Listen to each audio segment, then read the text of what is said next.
We are continuing our conversation with our lovely live audience. And we would love to let you know that we have followed all the regulations according to the World Health Organization. Today we continue the conversation about Zimbabwe through the eyes of women. In the first series, we spoke to Ellen Mlangeni, who was telling us about a life of a woman who has ambitions, who has dreams, who has a family in the time before independence and just right into independence. She spoke a lot and we learned a lot.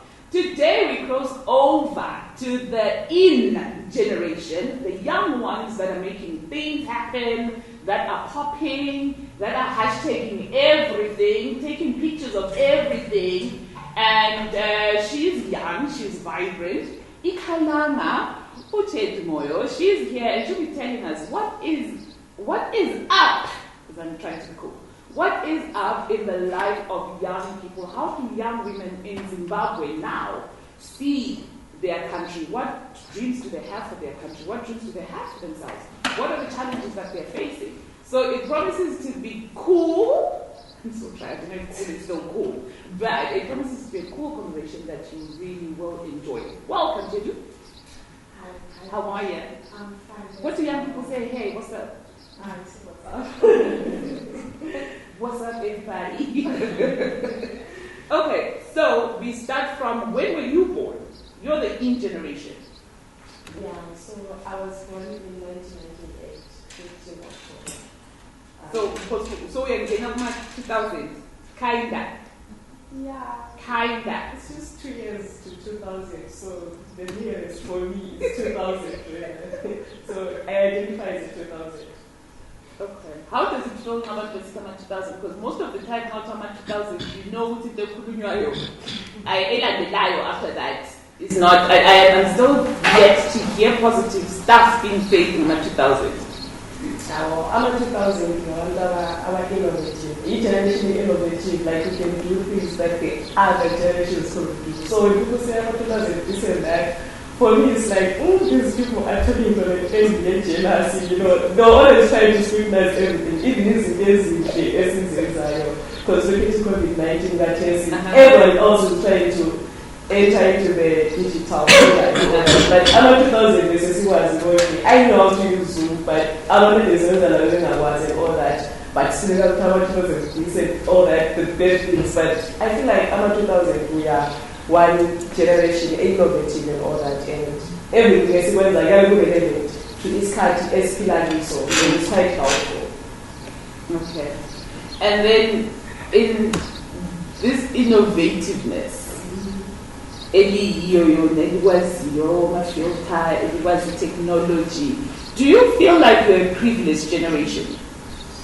Well, when it comes to privilege, I feel like we've been privileged to see like easy, like we're able to see things in Asia, things in America, things in human continents that depend and all that. And we're even privileged in the way we dress. The way we have so many different endings are going to do anything that we want. But then it also comes back to the issue of resources.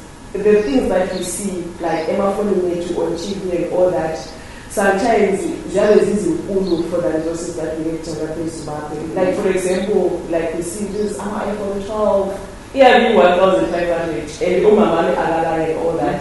And then within us almost lead that to issues about depression and all that. So the privilege is there, but it comes with a lot of challenges and responsibilities. So in us being able to see everything that we want anytime and all that, we should also be able to see what is it that we can afford, what is it that we can't afford. And also I feel like we are privileged because when it comes to access to information, we can get any information that we want on the internet, YouTube, and everything. If I want to learn about makeup today, cooking, if I want to learn about even development in Zimbabwe, any other nation, if I want to compare, I can get that information anyway. So to me, that's a huge privilege. Mm-hmm. Even our online competitions, we are able to just participate and be able to be all over the world. So I think there is a privilege, anything, and opportunity and responsibility sometimes. Do you recognize the sacrifice that has been made for you to have these privileges and these opportunities that you enjoy now? I do. Like, I personally do recognize, obviously, the sacrifices that we made. People went to war for us to be free. And, even the changes that are happening in the world, for us to be free and all that. But I also do recognize Tina as this generation of Konarates. We also have our responsibilities. Take the agenda sacrifice to the next level. Like now we're talking about our policies, we're talking about our bills and all that. I recognize I have to sacrifice, like, really was like we were able to participate, our policies, which the next generation, like if we actually a free Zimbabwe and Zimbabwe in our policies, our policies are free. And all that. Like, for example, if I participate in a sexual harassment bill, it's a surrender to the next 5 to 10 years. So it means that the woman is going to be going to be like 10 to 15 years later, she's safe in the workplace and all that. So I do recognize our sacrifice. I realize we need to be able to contextualize the cultural and also aid. Like, it's not me and all that, but we have a struggle, in terms of policies, in terms of advocating, in terms of being able to do the right things at the right time. You are in your early 20s. What's your understanding of freedom and independence? The freedom and independence. I think we stay in a conversation before when we spoke to Uko. She was saying the freedom for them was 1980 was a milestone because of what they had experienced and what they were hoping to go into. So that was freedom, that was independence, owning stuff and being proud of who you are. Give me, what is your understanding of freedom and independence? Yeah, understanding, when it comes to freedom and independence, it's, I think it's about a free country where everyone, whether woman, man, young or child, young or old, is able to be free, is able to participate. And I still, some of them, we are not as independent as we claim to be. There are still some systems that infringe, our rights into as independent Zimbabweans. But also the other thing that I understand about independence as a young woman is me being able to be who I am, without the culture and all that. It's me being able to stand, I want to be a career woman, and all that. It's just, a country where anyone can be, the stress of you are doing the wrong things, or you should do like, and all that. Okay. Do you feel anything on April 18th every year? Do you guys celebrate it? Independence Day? Does it matter? Is it anything, or it's just a public holiday? No, 18 April, yeah, that's the question. 18 April, yeah, we celebrate 18 April because it feels good to come from a country independent. So when I say Zimbabwe achieving independence like 18 April, I feel good. I celebrate it. Like 18 April is a day for me. And it means that I celebrate even that people who came before me and made that possible. Like my father is a war veteran. So I also celebrate him. And I'm a video and all that. And of course, there's also fun and we love fun. So it's honestly like a day. Speaking of all that, I did mention you are a Kalanga because that's something we talk about all the time. Yeah. And you try to raise, and I try to learn, and then you don't teach me. But have you guys inherited, my generation, we experienced just a bit, but then we've inherited the things that you inherit. Have you guys inherited hate for maybe other tribes? Do you think you're marginalized, especially with your background? With this Kalanga, there's not enough Kalanga. I don't know if there isn't enough, or do you feel like you're a minority? You're not recognized. You come from a land.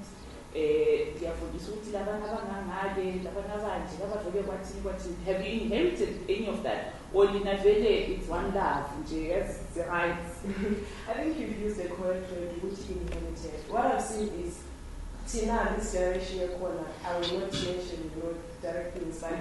There is an element of tribalism in marginalization. And I always feel like we will see this thing, we don't really need it, but we invented it. So there is always that thing of see, you have to child, and all that. And you always somehow feel like you need to be child, opportunities better than Abani.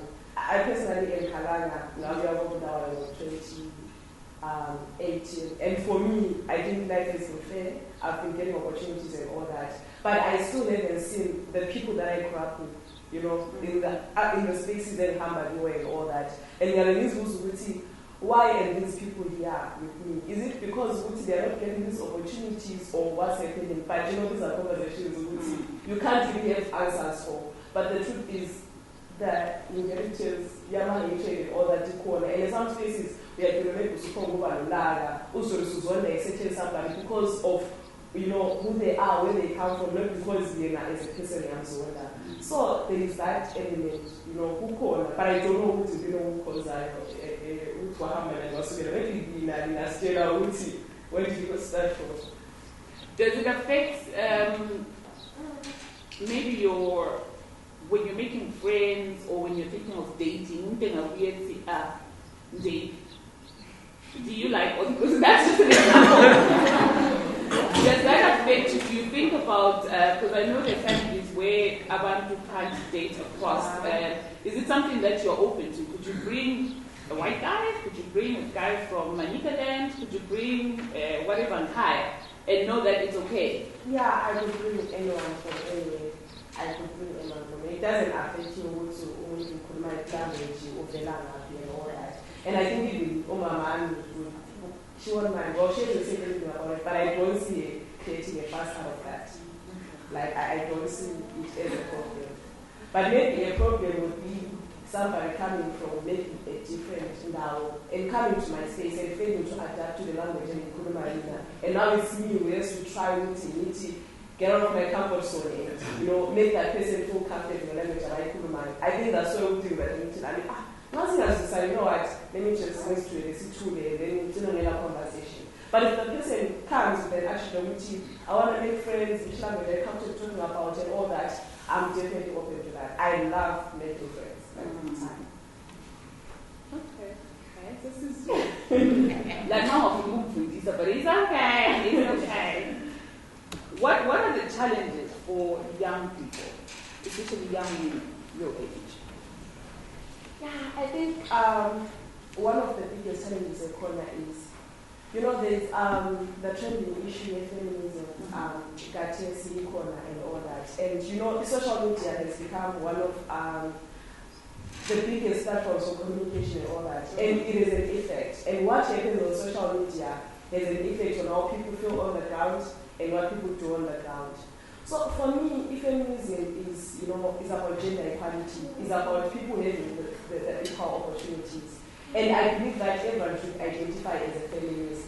But now what happens is, as young women, we've been brought up in a world or a country where we are told we need to be strong and independent. And that's basically being feminist.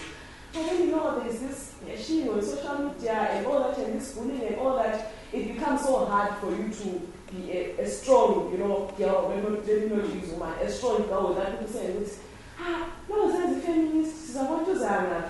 She's a want to say, people and all that. It feels like it's a wrong thing. That's one challenge in corner.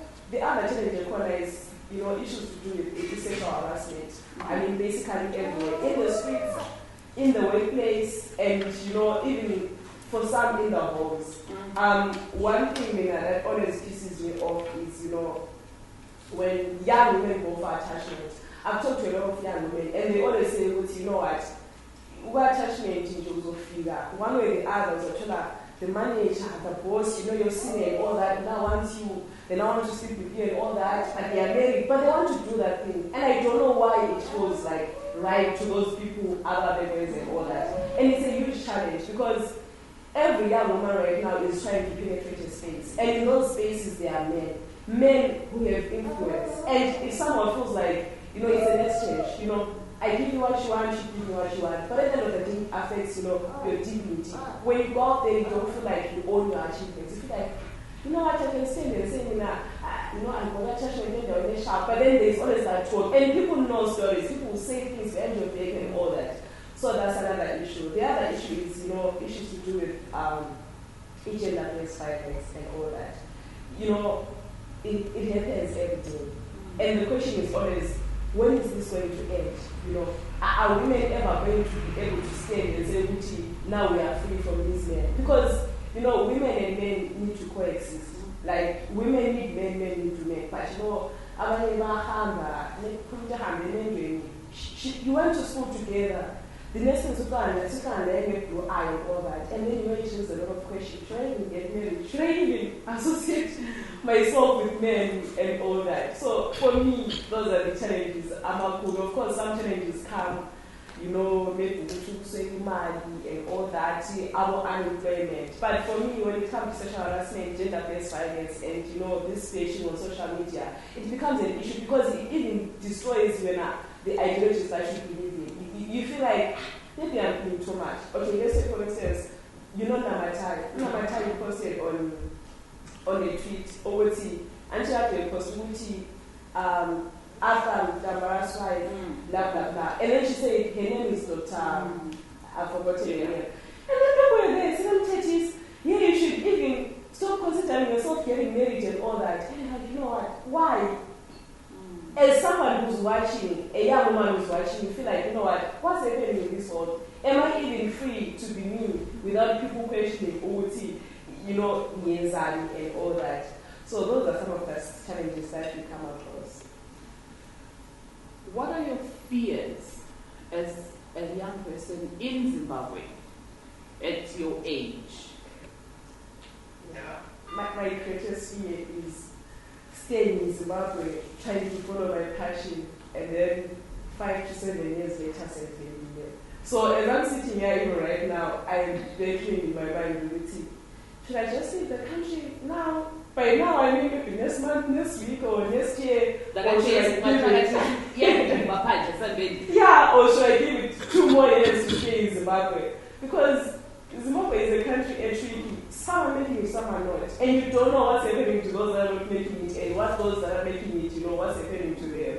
So that's my greatest fear. Should I stay in Zimbabwe or should I not? Should I run? And then maybe when you try to talk to people, they'll do, you know what, Zimbabwe is not a country, just leave anytime you want. But within me, there's that, you know, deep desire to say, you know what, I'd love to wake up from Kaya, you know, whatever I'm saying, go to it and come back. Me in Zimbabwe, you know, I've already tried so much to find out my passions and all that, but because, you know, it's tricky and all that, that's the greatest fear. Should I stay in Zimbabwe or should I just run? That's a difficult one, though. That one you need to make who you want. But you talk about all this and how you want to achieve dreams.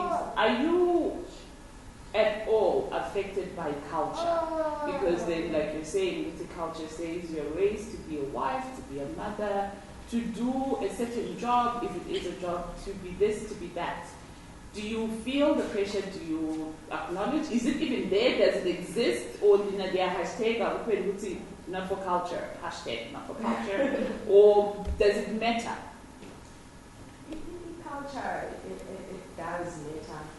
But I think as a person, when you have like things you believe in, you have your values and all that.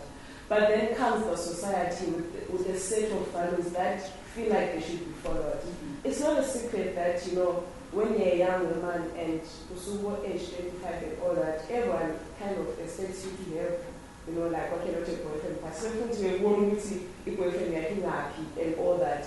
And, you know, as a young woman who's ambitious and all that, I don't have anything in my name. I'm not married, I'm not anything and all that. And bringing somebody into my life, okay, I might get somebody private, but in the public, who's an affected? What if I decide to go to another country, you know, this month and study life and find somebody else, you know, how would I handle that? So there's always that conflict between, when it comes to issues with culture and all that. Because I know I was with Kalanga, I know at some point I have to have my own family, my own husband, my own kids, raise them, teach them the values, hang out with my mom and all that. But then I know I'm not yet ready for that. But then comes the society, you know, their expectations and all that. And ungaze sometimes when I was engaged as a peer pressure, at some point you find yourself succumbing to it. Because maybe you get on social media and see your friends, the cows came home and all that. And that's culture. That's culture, honestly. The man reaching out looking at time. Yeah, the man, Rona squad. Yes, Rona squad. And you ask yourself, well, am I doing the wrong thing or not? Should I just maybe introduce a guy into my life and try to help what? Like, what if I can't? But then, so there's always that conflict, and it's just pressure. Like you say, some conversations, you can try to talk about it, but then you won't get an answer because you have no for you lose it. What's this? Then I wanted to know what you want, just follow your dream. So there's always, that conflict, every corner. Now we come to the fun stuff. Drugs, sex, alcohol, unemployment, abuse, depression, joy, like fun. Yes, fun. We are seeing even videos, nudes, and we're seeing a lot. There's a lot. That's why I don't just care about why? Yes, it's like too much. Get London. Do you guys think about 5 years from now, like some of the things that are put on social media, I think are too much? The sex is definitely too much, I think. The alcohol abuse, the drug abuse. Do you think like 5 years time this, like it will be cool? Or if I'm going to get employed at some point, these things that I'm putting out will come back to haunt me? Yeah, I think it's rather a question of us being able to use that tools, alcohol, nicotine, wisely. Like when I talk about tools, I talk about our phones, our laptops, and all that. Because the Bible says nothing is new under the sun. So I believe that this sex, these drugs and everything have been there before. But now the biggest challenge is that we have these tools. Like if anything can happen right now, the next thing is all over, saying posting and all that. So yes, man, but maybe it's a question of saying which maybe to my other fellow people there. Whatever I should do, if it's private, it's private. Try to keep it private. And then the other thing, when we talk expansive conversation, I talked about how we're able to access everything and anything from anywhere. Sometimes it's just friends. Like remember I think in February when March, the Castle challenge, it's just a challenge, and to me, it's fascinating. If I knew how to do it, I was just going to do it and put it out there. But then to you, maybe my prospective employer or to somebody out there, they look at this and they're like, "Yo, come by like the Bassett challenge. How can someone get this woman and all that?" So it's the trend. It's what's trending. In the whole world. We don't know who started it, but it feels good to be part of everyone else. And to us, it's just a challenge. I don't expect my employer to ask me, why will cause a challenge? I'm like, okay, ask me about my capabilities. Like, a person challenge is just a challenge and all that. But I also think those are the things that people fail to take us seriously because the things that they strongly believe in, we feel like they're not as strong as they think they are. Like, there are some people who believe walking around or getting misguided or just, maybe that is a boyfriend cheese. I was with my boyfriend the other day. We were going to my sister's graduation. Mama wanted to how do I go back to school?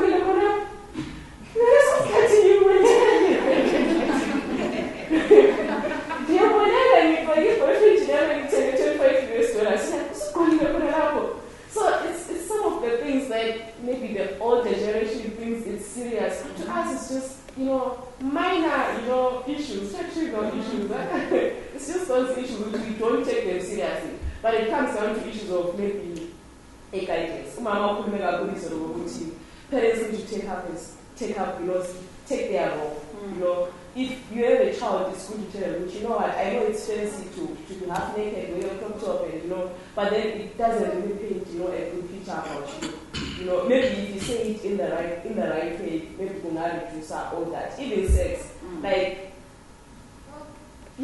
I do most of my time in sexual reproductive health, and facilitating and all that.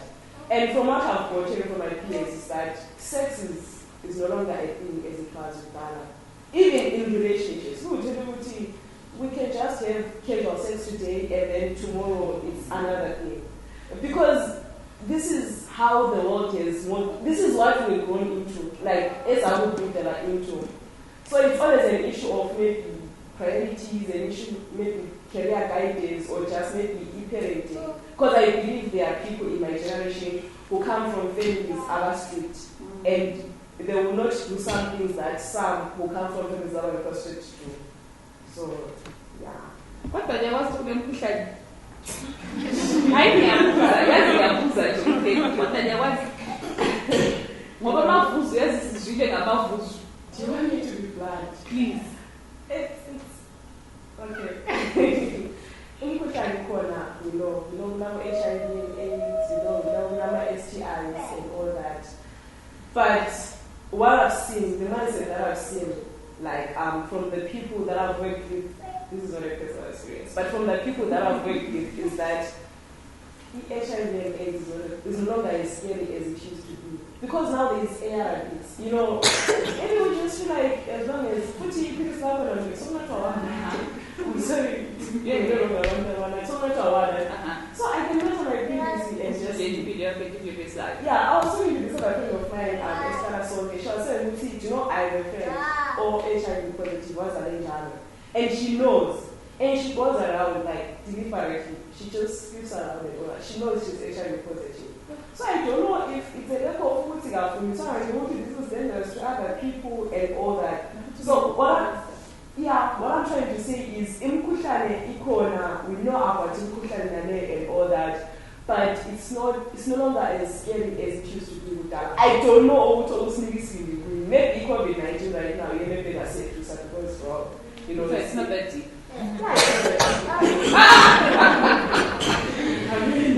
Wow, it's not that deep. Okay, now I feel like I need to ask the audience. More, yes,